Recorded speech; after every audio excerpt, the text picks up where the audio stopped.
Oke, Assalamualaikum warahmatullahi wabarakatuh. Hari ini Budi akan menjelaskan materi UTS kelas 9 tentang bab 3 untuk melanjutkan materi karena minggu kemarin kita sudah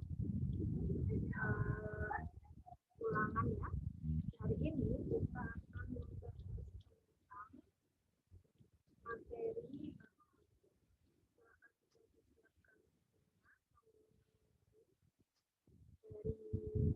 PowerPoint. Oke, sudah ada. Silahkan bisa diperhatikan. Hari ini Budi akan menjelaskan tentang perdagangan internasional. Nah, dari perdagangan internasional, mari kita lihat ya. Perdagangan internasional part pertama. Perdagangan internasional pasti kalian sudah tidak asing dengan istilah ekspor dan impor. Ekspor adalah kegiatan mengirim atau menjual barang ke luar negeri. Sedangkan kalau impor adalah memberi barang dari luar negeri. Nah, ekspor impor ini adalah konsep dari perdagangan internasional. Kemarin di bab 1 kita sudah membahas tentang benua-benua di dunia. Nah, antar benua-benua di dunia itu saling berhubungan. Nah, berhubungannya apa? Dalam bidang ekonomi, kita bisa melakukan ekspor impor dari antar benua ya, negara-negara di dunia. Bisa Indonesia dengan Malaysia, masih di Asia, Indonesia dengan Amerika yang sudah berbeda benua, atau negara lain seperti Afrika dengan Mesir dengan Turki, begitu ya, Mesir dengan Spanyol dan lain sebagainya. Jadi perdagangan internasional adalah perdagangan antar negara. Jadi perdagangan internasional pengertiannya adalah pertukaran barang dan jasa antar negara untuk memenuhi kebutuhan negara dan mencari laba atau keuntungan. Jadi tidak hanya barang saja yang dijual, tapi juga jasa. Bisa jasa arsitektur, jasa kedokteran, dan jadi bukan hanya barang. Selanjutnya, perdagangan internasional bisa dilakukan melalui darat, laut, atau udara. Misalkan negara tersebut punya perbatasan darat ya, seperti Indonesia dengan Timur Leste, Indonesia dengan Malaysia, itu bisa melakukan perdagangan internasional. Kalau misalkan memang tidak ada jalur darat, pakai dengan jalur laut. Nah, untuk bisa lebih cepat biasanya dengan jalur udara. Tetapi familiarnya karena perdagangan internasional itu memuat banyak barang, biasanya menggunakan jalur laut. Selain itu, mata uang yang digunakan adalah mata uang asing atau kita sebut dengan sebutan devisa atau valuta asing, gitu ya. Kita dapat istilah baru yaitu devisa. Devisa itu adalah cadangan mata uang asing yang dimiliki oleh suatu negara. Misalkan Indonesia kan mata uangnya rupiah. Terus Indonesia punya mata uang selain rupiah di banknya Indonesia, gitu ya. Contohnya kayak dolar, rupiah, yen, won, atau yang lainnya. Nah, kumpulan uang-uang itu kita sebut dengan devisa atau valuta asing. Nah, kemudian ada beberapa perbedaan antara perdagangan internasional dengan perdagangan dalam negeri. Perdagangan dalam negeri kita lihat ya, kegiatan dilakukan dalam satu wilayah negara. Kemudian pembeli dan penjualnya cenderung bertemu secara langsung. Sedangkan kalau perdagangan internasional dilakukan dalam wilayah antar negara dan pembeli dan penjual biasanya tidak bisa berinteraksi secara langsung. Kemudian kalau dalam perdagangan dalam negeri itu mata uang yang digunakan adalah mata uang yang sama. Sedangkan kalau perdagangan internasional berbeda sehingga harus menggunakan devisa. Nah, devisa itu tadi adalah cadangan mata uang asing yang dimiliki oleh sebuah negara. Kemudian kalau dalam negeri tidak dikenakan bea cukai atau tidak ada bea masuknya pajak. Sedangkan kalau perdagangan internasional ada pajak bea masuknya. Jadi mereka masuk ke Indonesia, kemudian dikenakan pajak. Makanya kenapa barang luar negeri itu biasanya lebih mahal karena sudah ada pajaknya. Terus biaya angkutnya lebih murah, sedangkan kalau perdagangan internasional biaya angkutnya lebih mahal. Kualitas barang juga bervariasi, kemudian kalau perdagangan internasional kualitas barang harus mengikuti standar internasional. Peraturan perundang-undangan sama atau hukum nasionalnya untuk perdagangan dalam negeri, sedangkan kalau perdagangan internasional menggunakan peraturan hukum internasional. Nah, dalam hal ini ada faktor yang mendorong perdagangan internasional. Faktor yang mendorong adalah ada perbedaan sumber daya alam. Oke, dia lupa menambahkan sebentar.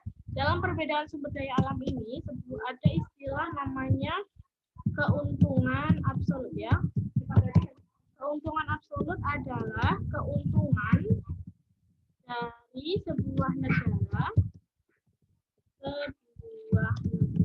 ketika negara tersebut mempunyai sumber daya alam yang lebih banyak negara lain. Jadi misalkan ya, berbeda sumber daya alam. Satu negara punya sumber daya alam yang lebih banyak dari negara lain.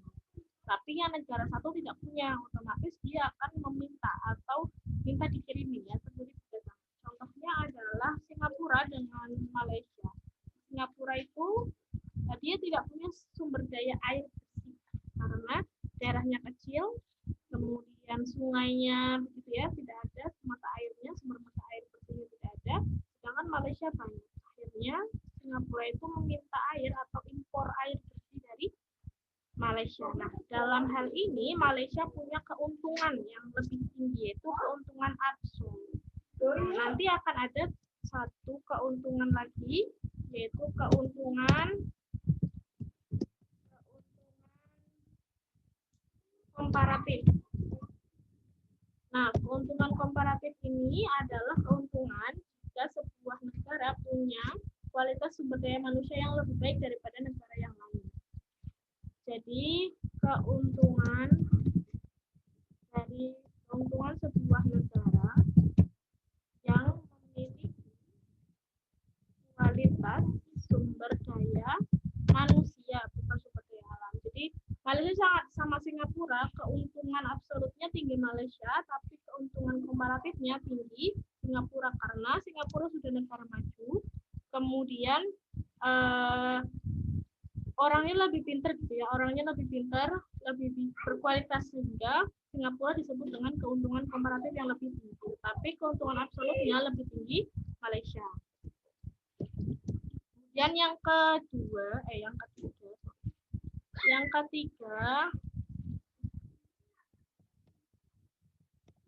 ketiga ada perbedaan ilmu pengetahuan dan teknologi. Ini sama ya, berkaitan dengan keuntungan komparatif. Yang keempat ada perbedaan budaya. Dan yang kelima ada perbedaan harga barang dari sebuah negara. Misalkan harganya sama, tapi lebih murah, kamu akan lebih memilih yang murah. Ini adalah faktor yang mendorong terjadinya perdagangan internasional. Jadi, bedanya perdagangan internasional dengan perdagangan dalam negeri adalah jika yang paling menonjol itu kalau dalam negeri tidak ada pajaknya atau bea masuk atau bea cukai, sedangkan kalau perdagangan internasional ada. Ya, nah, lanjut ke manfaat perdagangan internasional. Perdagangan internasional mempunyai manfaat, yaitu setiap negara dapat memenuhi kebutuhan atau barang dan jasa, dapat menciptakan spesialisasi produk, penduduk dari negara yang melakukan perdagangan akan mendapatkan barang dengan harga murah, kemudian mendorong kegiatan produksi di setiap negara, meningkatkan hubungan persahabatan, intinya yang baik-baik ya. Nah, selanjutnya adalah pembelajaran mandiri. Budiah kasihkan link di deskripsi video ini untuk bisa melihat video pembelajaran dari perdagangan internasional dari penjelasan Kementerian Keuangan. Nah, di link ini nanti Budiah sertakan di bagian link YouTube-nya Budiah.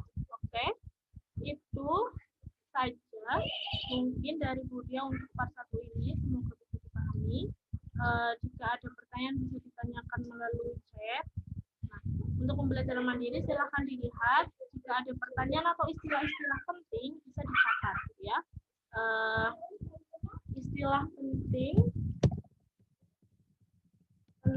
dari penjelasan video KU yang masih dipahami.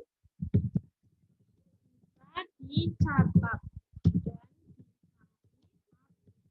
itu pembelajaran mandiri untuk hari ini. Begitu ya. Itu saja dari Bu Dia. Terima kasih atas perhatiannya. Mohon maaf